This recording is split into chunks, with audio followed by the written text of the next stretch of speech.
This floor is, of course, a storage area for the mostly for fossil vertebrates, although we have the microfossils over in that corner. Number of things here. This is oversized storage. The shelving here. A lot of our specimens, I don't know if I've got one, I'll see if I can find one that doesn't have locks on it. But you'll notice an awful lot of these have these plaster, I call them cradles, some people call them clamshells. The bad news is there's really neat stuff in there, but you can't see it. For example, you have to take my word for it, this is Tyrannosaurus rex tibia, which is the bone of the lower leg. But they're so fragile, so heavy, and delicate that if we tried to pick it up or had it on a hard shelf like this, it could break from its own weight. So the principle here is if you as a scientist needed to see a T-Rex tibia, we get that off the shelf, unbolt it, lift the lid, you do your measurements, photographs, descriptions, comparisons, that type of thing, and then you'd say, okay, I want to see the other side, and I'd go, oh, you know, but we put the lid on, bolt it again, and then flip it. I should mention it is padded, so it's always form-fitted and supported all the time, so you can see one side at the time, flipping it back and forth that way. So you probably, I don't know, they actually had one set up to do down in the lab, I noticed, in the big, did he talk about sandboxes, or was the seal skull in the sandbox? There were so many things that were out. Yeah, so we periodically get some grant money and we'll put somebody on contract to do some of these, and you'll know there are some specimens we still need to do. Richard really likes this, so I guess I ought to talk about it. It's actually pretty cool. We did our Triceratops exhibit over again a few years ago. Can everybody see? Okay. And the Triceratops here at the Smithsonian was, in fact, it was the first one that had ever been done. It was a good mount, but it was a composite.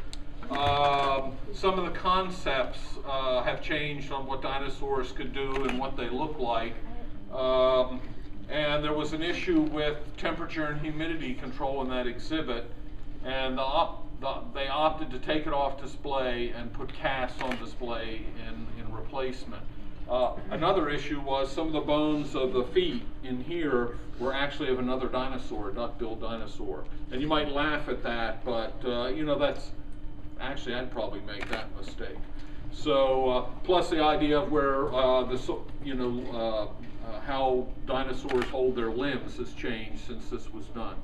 So what they did was take it bone by bone, and it wasn't a scan so much as a point-by-point device, and they took thousands of points off the various bones, fed them into a computer, and you could do things like, well, make a skull that big.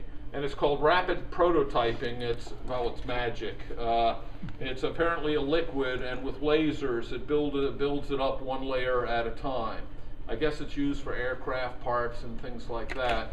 So they did one miniature one so they could fool around with the bones to figure out how they were going to mount the specimen. They did a head.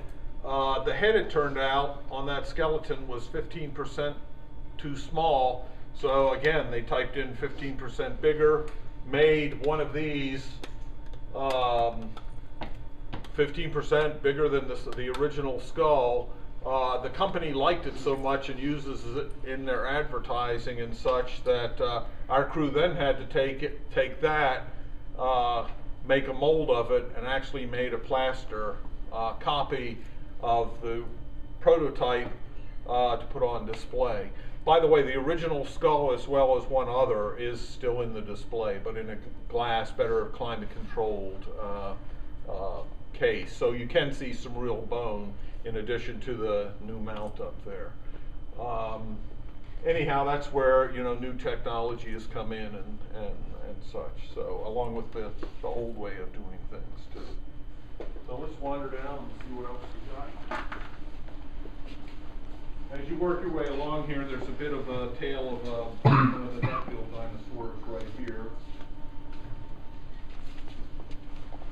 And these big guys over here are mammoth skulls. Eek! Sorry. There's a story, apparently some of these have been found in Greece, and there's some thought that maybe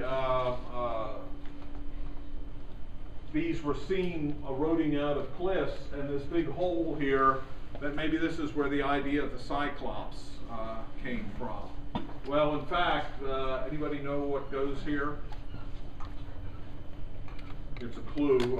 Mammoths are essentially elephants. Same family. Yeah, these are the tusks. One tusk here, the other one would have been here. This is the thing's nose.